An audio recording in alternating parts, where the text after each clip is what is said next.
প্রিয় ছাত্রছাত্রীরা, তোমাদের প্রত্যেককেই আরো একবার আমাদের অ্যাম্বিশন ভাইবসের সম্পূর্ণ নতুন একটি আলোচনা পর্বে স্বাগত জানাচ্ছি। আর এই মুহূর্তের আলোচনা পর্বে আমি তোমাদেরই সুমনদা সঙ্গে আছি।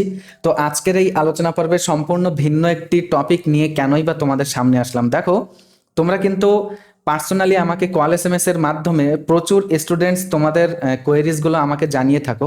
তো তার মধ্যে বিশেষত আমি এরকম ধরনের কিছু ছাত্রছাত্রী পেয়েছি যারা কিন্তু একদম ফ্রেন্ডলি, তোমরা তোমাদের পার্সোনাল যে সমস্যার কথা সেটাও কিন্তু আমাকে তোমরা জানিয়েছো। সেটা কেমন?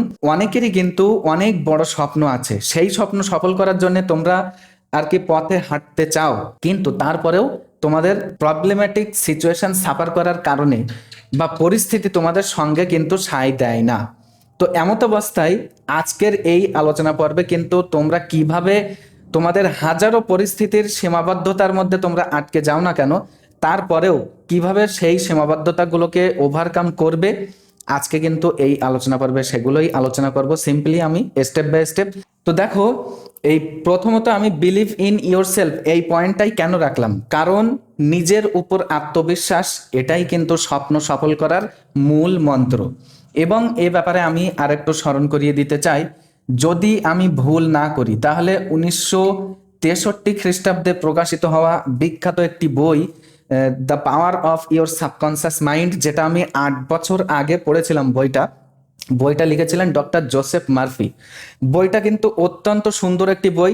বইটা যদি তুমি পড়ো, আমি এটা বলছি তোমাদেরকেও পড়ার জন্য অনুরোধ করছি, যদি তুমি বইটা পড়ো তাহলে বুঝতে পারবে কিভাবে আমাদের প্রত্যেকটা কর্ম সম্পাদনের পেছনে আমাদের অবচেতন মন আমাদেরকে ডাইভার্ট করে থাকে। পরিস্থিতি তোমার যাই হোক না কেন, সেটাকে তুমি সবসময় তোমার শক্তিতেই রূপান্তরিত করার চেষ্টা করো। অর্থাৎ মনে করো তুমি চরম দারিদ্রতার শিকার, তো সেক্ষেত্রে দারিদ্রতা তোমার আর কি সীমাবদ্ধতা না হয়ে বরং তুমি এই দারিদ্রতাকেই তুমি তোমার ইন্সপিরেশন তৈরি করে নাও, তাহলে দেখবে পরিস্থিতি অন্যরকম হয়ে গেছে।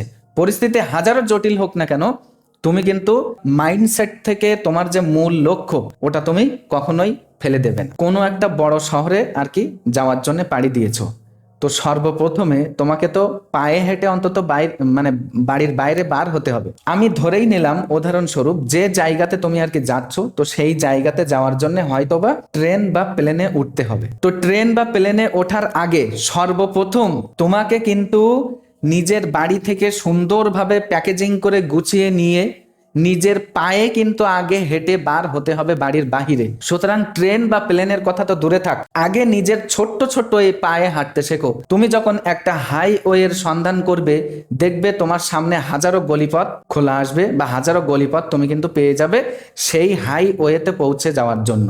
সময় কিন্তু অত্যন্ত গুরুত্বপূর্ণ শিক্ষক প্রত্যেকটা মানব জীবনের জন্যই।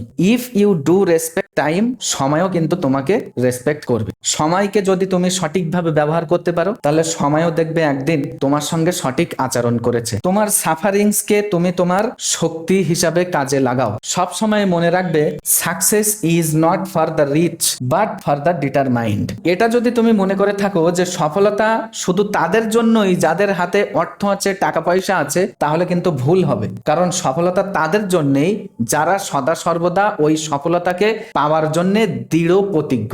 তো প্রিয় ছাত্রছাত্রীরা, আশা করি তোমরা বুঝতে পেরেছো হাজারো কঠিন পরিস্থিতির মধ্য দিয়েও তোমার কি করা উচিত আর কি করা উচিত নয়।